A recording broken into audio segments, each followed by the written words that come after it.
투자 성향도 살펴보면 좀 공격적으로 투자하는 그 흐름도 읽히는 것 같습니다. B2 지표가 빠르게 올라가고 있는 건데 신용융자가 28조 원을 넘어섰고 또 초단기 위탁 매매도 1조 원을 돌파했습니다. 이런 상황 좀 위험하지 않겠습니까? 어떻게 보세요? 아무래도 B2란 것은 주가 오를 때는 수익을 많이 보지만 주가 내릴 때는 또 수익을 굉장히 손해를 많이 볼 수, 수익을 내기 어렵고 손해를 많이 보는 이런 상황이라고 보시면 될 것 같고요.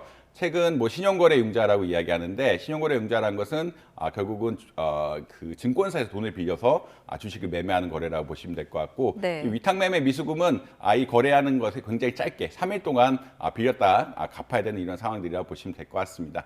뒤에 반대매매도 있는데 반대매매라는 것은 이게 주가가 떨어지면은 청산이라는 게 이루어지거든요. 결국은 흔히 말해 증권사에 돈을 빌려줬는데 주가가 증권사에 돈을 빌려준 만큼 떨어져 버리면은 증권사에 자동으로 청산해 버립니다. 그래서 반대매매 금액 역시 늘어나고 있는 이런 상황들이다라고 보시면 될 것 같은데 결국 신용거래융자라는 위탁매매 미수금이 늘어나는 것은 주가 상승에 대한 기대감들이 반영이 되고 있는데 근데 이제 반대매매 금액이 역시 늘어나고 있다는 것은 주가 오르지 않고 떨어지는 종목 역시 많다라는 이야기로 해석이 될 수 있어서 이게 사람들의 기대랑 주가의 흐름들 특히나 지금 같은 경우에는 장 전체가 오르는 건 아니고 대형주를 중심으로 오르고 있기 때문에 네. 소형주에 이런 비투를 하신 분들은 손해를 보는 경우도 굉장히 많다.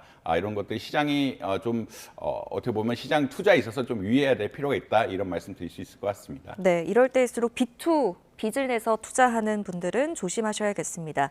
자, 이처럼 개인 투자자들이 좀 공격적으로 투자를 하고 있는데 반대편에서 베팅하는 세력도 커지고 있습니다. 공매도 잔고가 1조 원을 넘겼는데 곧 아까 말씀하셨던 곧 조정이 올 것이다. 이런 흐름으로 지금 또 이런 흐름이 커지고 있는다. 이렇게 해석해도 될까요?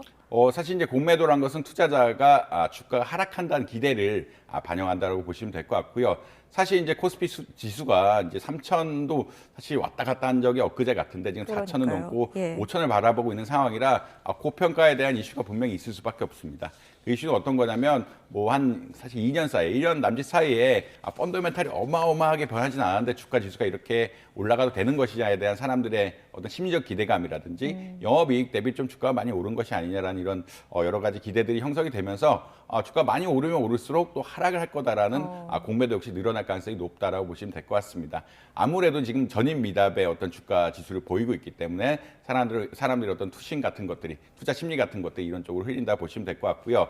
공매도가 늘어나고 있고 신용매매, 흔히 말해서 그 B2가 늘어나고 있는 것은 사람들의 기대감이 흩어지고 있다는 말을 네. 또 드릴 수 있을 것 같습니다. 결국은 일부 측에서는 주가가 계속 오를 것이다. 일부 측에서는 주가가 계속 떨어질 것이다라고 이제는 떨어질 것이다라고 생각을 하는 어떤 미래 장에 대한 불확실성이 커져 있다라고 이해하시면 될 것 같고요. 아무래도 그것은 지금까지 주가가 굉장히 많이 올랐기 때문에 그러니까 1년 사이에 주가가 굉장히 많이 오르다 보니까 이게 더 오르는 것인지 혹은 이제 떨어질 때가 된 것인지에 대해서 사람들의 기대감들이 조금 엇갈리고 있다라고 해석하는 것이 맞지 않냐 이렇게 생각을 하고 있습니다.